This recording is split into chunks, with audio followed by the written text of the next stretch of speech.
കണ്ണങ്കാലിലെ നീര് അല്ലെങ്കിൽ പീഡൽ എഡിമ. ഇത് രണ്ട് കാലുകളിലും വന്നു കഴിഞ്ഞാൽ നമ്മൾ ബൈപീഡൽ എഡിമ എന്ന് പറയും. അപ്പം എന്താണ് ഇതിനുള്ള കാരണങ്ങൾ, എന്തൊക്കെ കൊണ്ടാണ് ഇത് വരുന്നത്, എങ്ങനെയൊക്കെ നമുക്ക് ഇതിനെ പരിഹരിക്കാം എന്ന് നോക്കാം. സാധാരണഗതിയിൽ എന്താണ് ഞാൻ ഈ കണ്ടീഷൻ പറയുമ്പോൾ നമ്മുടെ ഈ പാദസരം വീഴുന്ന സ്ഥലം, അതായത് ആങ്കിൾസ് അല്ലെങ്കിൽ നമ്മുടെ ഉപ്പൂറ്റിക്ക് മേലെയുള്ള ഭാഗവും നമ്മുടെ കാലിൻ്റെ പൊത്തപ്പുറവും കാലിൻ്റെ മേൽഭാഗത്തും നീര് വന്ന് കെട്ടുക. ഇത് പല രീതിയിലാവാം. ചില ആൾക്കാർ രാവിലെ എഴുന്നേൽക്കുമ്പോൾ കാലിന് നീരൊന്നുമില്ല, പക്ഷെ കുറച്ച് കഴിയുമ്പോൾ ഒരു ദിവസം അങ്ങോട്ട് മുന്നോട്ട് പോകും തോറും വൈകുന്നേരം കിടക്കാൻ വരുമ്പോൾ കാലിന് അത്യാവശ്യം നീരുണ്ട്. ഇതിനെ നമ്മൾ സ്റ്റാസിസ് എഡിമ അല്ലെങ്കിൽ അത്രയും നേരം നിന്നുകൊണ്ട് ഉണ്ടാവുന്ന ഒരു എഡിമയായിട്ടാണ് അല്ലെങ്കിൽ നീരായിട്ടാണ് കണക്കാക്കുന്നത്. പലപ്പോഴും ഒരു ജോലിയുടെ ഭാഗമായിട്ടായിരിക്കും ഈ രീതിയിൽ കുറേ നേരം ഒരേ പൊസിഷനിൽ ഇരിക്കുക അല്ലെങ്കിൽ ഒരേ പൊസിഷനിൽ നിൽക്കുക. ബസ്സിൽ യാത്ര ചെയ്യുന്ന ആൾക്കാർ, ഡ്രൈവർമാർ, ഇവർക്കൊക്കെ ഇതുണ്ടാവാറുണ്ട്. അപ്പം യൂഷ്വലി ഇതുണ്ടാവാനുള്ള കാരണം നമ്മുടെ രക്തയോട്ടം ഒരു സ്റ്റാസിസിലേക്ക് വരുന്നതുകൊണ്ടാണ്. ഒരേ പൊസിഷനിൽ ഇരിക്കുന്നത് കൊണ്ട് നമ്മുടെ ഹാർട്ട് പമ്പ് ചെയ്യണ ബ്ലഡ് ഓരോ ഭാഗങ്ങളിൽ ചെന്നെത്തിയിട്ട്, അത് കാലെന്ന് പറയുമ്പോൾ നമ്മുടെ ഏറ്റവും താഴ്ഭാഗമാണ്, ഏറ്റവും ഗ്രാവിറ്റി പ്രകാരം ഏറ്റവും താഴ്ഭാഗത്ത് എത്തിയിട്ട് അവിടെ നിന്ന് ബ്ലഡ് തിരിച്ച് ഹാർട്ടിലേക്ക് വരേണ്ടതാണ്. അപ്പം തിരിച്ച് ഹാർട്ടിലേക്ക് വരുമ്പം ആ ഭാഗങ്ങളിലൊന്നും പമ്പ്സ് ഇല്ല. ഹാർട്ടുള്ള പോലെ അവിടെയൊന്നും പമ്പ്സ് ഇല്ല. നാച്ചുറലി നമ്മുടെ മസിൽസിന്റെ ആക്ഷൻ കൊണ്ട് തന്നെയാണ് ആ ബ്ലഡ് തിരിച്ച് ഹൃദയത്തിലേക്ക് എത്തുക.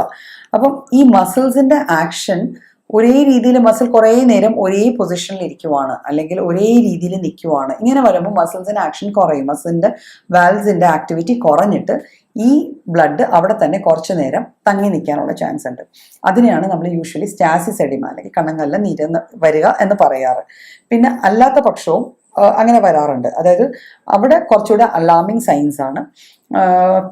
കിഡ്നിക്ക് അല്ലെ വൃക്കകൾക്ക് എന്തെങ്കിലും അസുഖം ഉണ്ടെങ്കിൽ, പിന്നെ ഹൃദയ സംബന്ധമായ എന്തെങ്കിലും രോഗങ്ങൾ ഉണ്ടെങ്കിലും, അതായത് നമ്മുടെ ഹൃദയത്തിന്റെ ഹെൽത്ത് പ്രോപ്പർ അല്ലെങ്കിൽ നാച്ചുറലി ഈ പമ്പിങ്ങിൽ വരുന്ന കോംപ്രമൈസ് കൊണ്ടും പലപ്പോഴും ബൈപീഡൽ എഡിമ വന്നു ചേരാറുണ്ട്.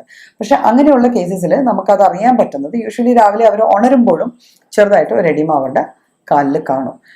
ഒരു റീനൽ ഡിസീസ് അല്ലെങ്കിൽ ഒരു വൃക്കരോഗം അല്ലെങ്കിൽ ഒരു കാർഡിയാക് ഇഷ്യൂ, ഹൃദ്രോഗവും ഉള്ളൊരു വ്യക്തിക്കാണ് കണ്ണങ്കാലിൽ നീര് വരുന്നതെങ്കിൽ സ്വാഭാവികമായിട്ട് അവർ രാവിലെ എഴുന്നേൽക്കുന്ന സമയത്ത് മുതൽ അവരുടെ കാലിൽ കുറച്ച് നീരെങ്കിലും കാണും.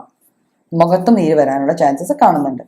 അതർവൈസ് കാണുന്നത് രാവിലെ എഴുന്നേൽക്കുമ്പോൾ കാലിന് നീരൊന്നുമില്ല, പക്ഷെ ഒരു ദിവസം മുന്നോട്ട് പോകുന്ന അനുസരിച്ച് നീര് വെക്കുന്ന കേസസിലും ഈ രണ്ട് കണ്ടീഷൻസിനുള്ള സാധ്യത ഉണ്ടെങ്കിൽ പോലും അത് കൂടുതലും വരുന്ന അവരുടെ പൊസിഷണൽ എഡിമയാണ്. അവർ ആ നിൽക്കുന്ന പൊസിഷൻ കൊണ്ട് അല്ലെങ്കിൽ അവർ എന്ത് ജോലിയാണോ ചെയ്യുന്നത് അവരുടെ ഓക്യുപ്പേഷന്റെ നേച്ചർ കൊണ്ട് വരുന്ന ടൈപ്പ് ഓഫ് എഡിമയാണ്. അപ്പം ഇത് നമുക്ക് പരിഹരിക്കാൻ ചെയ്യാവുന്ന ചെറിയ കാര്യങ്ങൾ, ലിമിറ്റേഷൻസിനുള്ളിൽ ചെയ്യാവുന്ന കാര്യങ്ങൾ പരമാവധി മൂവ് ചെയ്യാൻ നോക്കുക. കുറച്ച് മൂവ് ചെയ്യും തോറും നമ്മുടെ കാലിലെ മസിൽസ് ആക്റ്റീവ് ആവുകയും അതിൻ്റെ വാൽവ്സിന് കുറച്ചുകൂടെ വർക്കൗട്ട് ചെയ്യാൻ പറ്റുകയും ചെയ്യും. കാലിപ്പം ഓഫീസ് വർക്ക് ചെയ്യുന്ന ആൾക്കാർക്ക്, ഫുൾ ടൈം കാല് തൂക്കിയിട്ട് ഇരിക്കേണ്ട ആൾക്കാർക്ക് ഇടയ്ക്കെങ്കിലും ഒരു 1 hour അല്ലെങ്കിൽ 2 hour കഴിയുമ്പോൾ, ഒരു 1-2 മണിക്കൂർ കഴിയുമ്പോൾ എഴുന്നേറ്റ് ഒന്ന് ജസ്റ്റ് നടക്കുകയോ കാലിലെ പൊസിഷൻസ് ഒന്ന് മാറ്റുകയോ ചെയ്യാം. ആ രീതിയിൽ പതുക്കെ കാൽപ്പത്തി ഉയർത്തുകയും താത്തുകയും അങ്ങനെ ചെറിയ രീതിയിൽ ചെറിയ മൂവ്മെന്റ്സ് കൊടുത്തു കഴിഞ്ഞാൽ, നമ്മൾ മൂവ്മെന്റ്സ് വരുമ്പോൾ തന്നെ ആ ബ്ലഡിന്റെ സ്റ്റാഗ്നേഷൻ, അവിടെ കെട്ടിക്കിടക്കുന്ന ബ്ലഡിന് സ്റ്റാഗ്നേഷൻ ഇഷ്യൂ കുറച്ച് റിസോൾവ് ചെയ്തിട്ട് നമുക്ക് ഈ നീര് കുറച്ച് കുറയ്ക്കാൻ പറ്റും. പിന്നെ ഇതും കഴിഞ്ഞിട്ട് നമ്മൾ ഇതൊക്കെ ചെയ്ത് കഴിഞ്ഞ് പക്ഷെ എന്നിട്ട് നീരുണ്ട്. അപ്പം ഇത് കഴിഞ്ഞ് ചെയ്യാവുന്ന ഒരു സ്റ്റെപ്പ് എന്ന് വെച്ചാൽ നമുക്ക് ബൈൻഡേഴ്സ് യൂസ് ചെയ്യാം. കാലിൽ ക്രേപ്പിന്റെ ബൈൻഡേഴ്സ് അല്ലെങ്കിൽ സോക്സസ്, അങ്ങനെ കുറച്ച് കംഫർട്ട് സോക്സസ് ഉണ്ട്. ആങ്കിൾ ഹോൾഡേഴ്സ് അല്ലെങ്കിൽ കാഫിലെ കയറ്റിയിടാവുന്ന നീ ക്യാപ്പ് പോലത്തെ സോക്സസും അല്ലെങ്കിൽ സ്റ്റോക്കിൻസ് ഒക്കെ നമുക്ക് അവൈലബിൾ ആണ് മാർക്കറ്റിൽ. ഇത് യൂസ് ചെയ്യുവാണെങ്കിൽ നമുക്ക് ഒരു പരിധി വരെ ഈ നീര് വരാതെ നമുക്ക് കുറച്ചുകൂടെ നീര് വരാതെ നോക്കാവുന്നതാണ്. പക്ഷെ ഇത് യൂസ് ചെയ്യുമ്പോൾ ഓർക്കേണ്ട ഒരു കോഷൻ, ഒരു എപ്പോഴും മനസ്സിൽ ഓർത്തിരിക്കേണ്ട ഒരു കാര്യം എന്ന് വെച്ചാൽ, ഒരു കാരണവശാലും ഇത്തരത്തിലുള്ള സോക്സോ സ്റ്റോക്കിൻസോ ബൈൻഡേഴ്സോ നമ്മൾ കിടന്നുറങ്ങുമ്പോൾ ഉപയോഗിക്കാൻ പാടില്ല. ബിക്കോസ് അത് നമ്മുടെ ഹാർട്ടിന്റെ ഹെൽത്തിനെ ബാധിക്കുന്ന ഒരു സാധനമാണ്. സോ നമ്മൾ നടക്കുന്നു, വർക്ക് ചെയ്യുന്നു, എന്തെല്ലാം ചെയ്യുന്നു, ആ സമയത്തൊക്കെ നമുക്ക് ഈ ടൈപ്പ് ഓഫ് സാധനങ്ങൾ യൂസ് ചെയ്യാവുന്നതാണ്. പിന്നെ വൈകുന്നേരം നമ്മൾ തിരിച്ചു വീട്ടിൽ വന്നു കഴിഞ്ഞാൽ നമുക്ക് ചെറു ചൂടുള്ള വെള്ളത്തിൽ ഇച്ചിരി ഉപ്പിട്ടിട്ട് കാലതിൽ മുക്കി വെച്ച് പിന്നെ ഇരിക്കുന്ന സമയം അത്രയും, അതായത് TV കാണുകയോ അല്ലെങ്കിൽ ഉറങ്ങുകയൊക്കെ ചെയ്യുമ്പോൾ കാലിച്ചിരി മേലോട്ട് ഹോൾഡ് ചെയ്ത് കുറച്ച് പൊക്കത്തായിട്ട് വെച്ച് കിടന്നുറങ്ങുന്നതും ഈ നീര് കുറയാൻ സഹായിക്കും. ഓഫീസിൽ ഫുൾ ടൈം ഇരിക്കുന്ന ആൾക്കാർക്ക് വേണമെങ്കിൽ കാലിനൊരു ഫുഡ് റെസ്റ്റ് യൂസ് ചെയ്യാവുന്നതാണ്.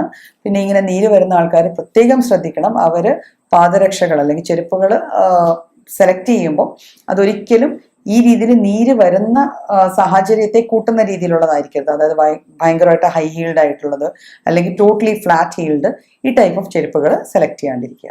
അപ്പം ഇങ്ങനെ ചെറിയ ചെറിയ കാര്യങ്ങൾ നോക്കിക്കഴിഞ്ഞാൽ നമുക്കിത് ഒരു പരിധി വരെയൊക്കെ മാറ്റാൻ പറ്റും. പിന്നെ ഇത് എന്നിട്ട് മാറുന്നില്ല എങ്കിൽ നമ്മൾ സ്വാഭാവികമായിട്ട് ഒരു ഡോക്ടറെ കാണണം. ബിക്കോസ് ഞാൻ പറഞ്ഞല്ലോ, ഒരു കാർഡിയാക് ഇഷ്യൂവോ അല്ലെങ്കിൽ ഒരു വൃക്ക രോഗത്തിൻ്റെയോ ഒരു ആദ്യ ലക്ഷണം ആയിരിക്കാം ചിലപ്പം ഈ കണ്ണങ്കാലിലെ നീര്.